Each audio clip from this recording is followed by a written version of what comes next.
Hello everyone, we are Sydney Group 1 presenting our project for PRT563 Advanced Data Management. Our project is called the Apiculture Logistic and Traceability Database System developed in collaboration with the Sydney Region Beekeepers Association. I'm Sadman Sagishwan with my group members Tasin, Kaushik and Anaf. Together we'll guide you through the industry challenges of system design, implementation and its real world impact. This slide introduces our vision for building a smarter apiculture system. Currently, the industry faces several business challenges: inefficient paper-based tracking, strict biosecurity requirements of the Veramite, and complex pollination logistics with hives often move 10 to 20 times a year. On top of that, export certification processes are extremely demanding. To ensure a solution is relevant, we engaged closely with stakeholders. This included consultation with the Sydney Region Beekeepers Association executive, a site visit to Urban Hive Sydney, with 12 supporting documents and a workshop involving 8 different stakeholders to capture requirements. From their insights, we have scoped a comprehensive system that covers beekeepers and hive management, pollination, logistics, honey production with the export, tracking and biosecurity, and regulatory reporting. Altogether, this system is designed to meet the critical needs of nearly 48,000 beekeepers and over 855,000 hives across New South Wales. To ensure our system has a strong backbone, we focused on building a robust data structure. On the conceptual design side, we developed both an enhanced entity relationship diagram using change notation and UML class diagram to clarify model our system. This included defining 12 key entities such as beekeeper, hive, apiary, location, and grower. We also applied one-to-many relationship and participation constraints along with the object-oriented representation that includes methods and associations. On the technical side, we normalized the database to the third normal form. In the first normal form, we eliminated composite fields and ensured that all the records were unique. In the second normal form, we made sure that every non-key attribute depends only on the primary key.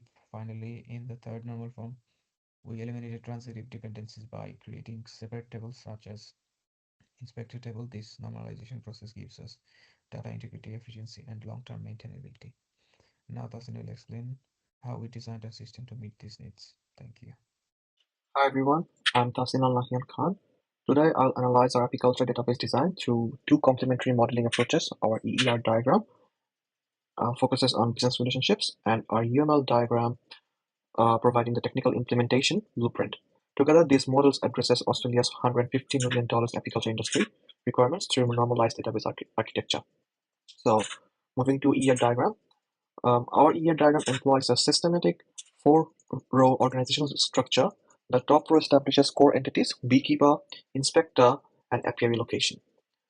Moreover, the central hive entity serves as the primary connection point, reflecting the individual hives are the fundamental operational unit.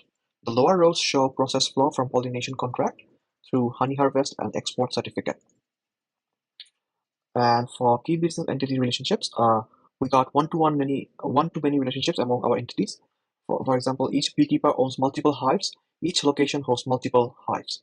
And we've got many relationships among beekeepers and pollination contract. To elaborate, the beekeepers contract with multiple growers via pollination contract, which is associated with an entity. And we got the process independent dependencies. Each honey harvest leads to quality testing, enabling export certification. And for normalization, we got the separate inspector entity demonstrates 3NF compliance rather than storing inspector details within each report. We eliminate redundancy through referential integrity. This exemplifies professional database design principles. And we have color coding system in our diagram. So for the pink entities represent core business objects, and blue relationships show process connections, and the green attributes uh, indicate the validated data elements. And moving to UML diagram, the UML diagram transforms conceptual ER entities into the implementation-ready classes with specific data types. For example, the beekeeper class, it has spatial data, which is a GPS location. We've got temporal tracking, which is installation date, and health monitoring. For inspection report, class, we have the Boolean flags for rapid compliance reporting and enumerated results for consistency. And for hive class, we have spatial data for GPS location, and temporal tracking for installation and health monitoring. And for technical features, data type specifications, precise definitions enable direct code generation, integration for keys. We've got decimals from 10 for till 2 decimal points for financial data, and we have date for temporal attributes. And for foreign key relationships, we are showing clear association lines between entities to show if it's a foreign key or primary key in the relationship between the entities, and we got the values in each attributes, each entities to show if it's a foreign key or a primary key. And for business logic integration, we have data validation rules and capacity constraints and enumeration support for business logic integration. And for comparative analysis and to conclude, uh, we have tried to have perfect consistency. Both diagrams represent identical 12 entities with matching relationships, validating design and completeness. The ER serves business stakeholders, while and the UML is a guide for developers. And we have tried to keep the professional standards. The dual diagram approach will help the industry keep the best practices and have the conceptual modeling for requirements and capturing and implementing the models for technical execution. And for industry impact, we have production-ready architecture supporting the complete traceability and regulatory compliance and scalable growth for Australia's agriculture sector. That's all from my side. Thank you. Hello everyone, myself MB Ahanafuzzaman. My student ID is S377574. So at first we created all the 12 tables and populated them with the synthetic data we created. So to start with the first query, this query identifies all the beekeepers with organic certifications who also maintain a green biosecurity status. It's a simple query using query filters with conditions on certifications type and status.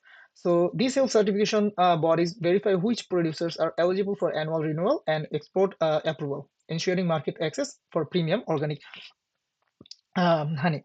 So in our second query,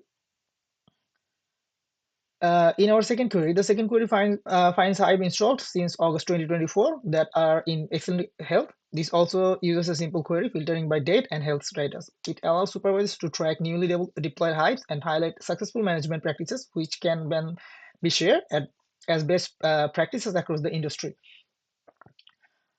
For the third query, it's an operational management dashboard, which is moderately complex. The third query powers an operational dashboard for the Beekeepers Association. It uses joins, aggregations, and conditional logic to show each beekeeper's hive counts, health status, distribution, active locations, and an overall risk level. This provides weekly operational insights, for example, identifying high-risk apiaries, planning inspections, and allocating resources more effectively. For our fourth query,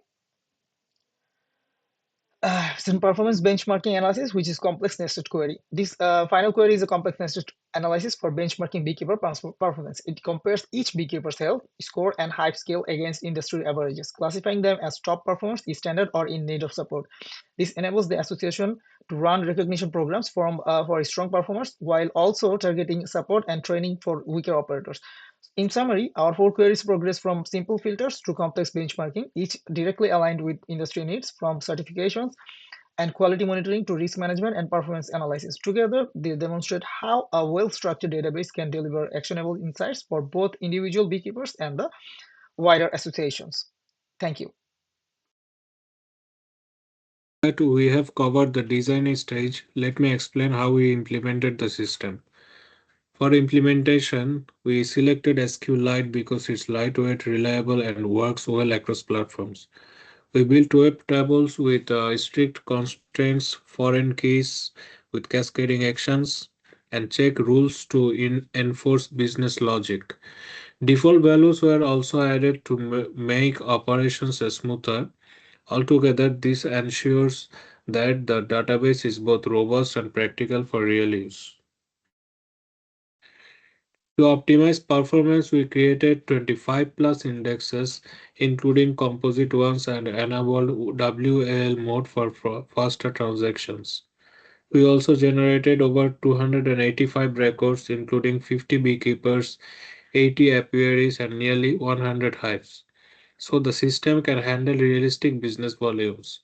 On top of that, we built triggers for auto generation, hive health updates, and validation, as well as PI views to provide dashboards for contracts, hive health, and financial tracking. Finally, to conclude our project, our apiculture database system offers a robust and scalable solution for the beekeeping industry. It addresses challenges like paper-based tracking, biosecurity compliance, and export certification while providing real-time insights and data-driven decision support. By empowering the Sydney Region Beekeepers Association and its thousands of members, this system drives improvements in traceability, compliance, and overall productivity.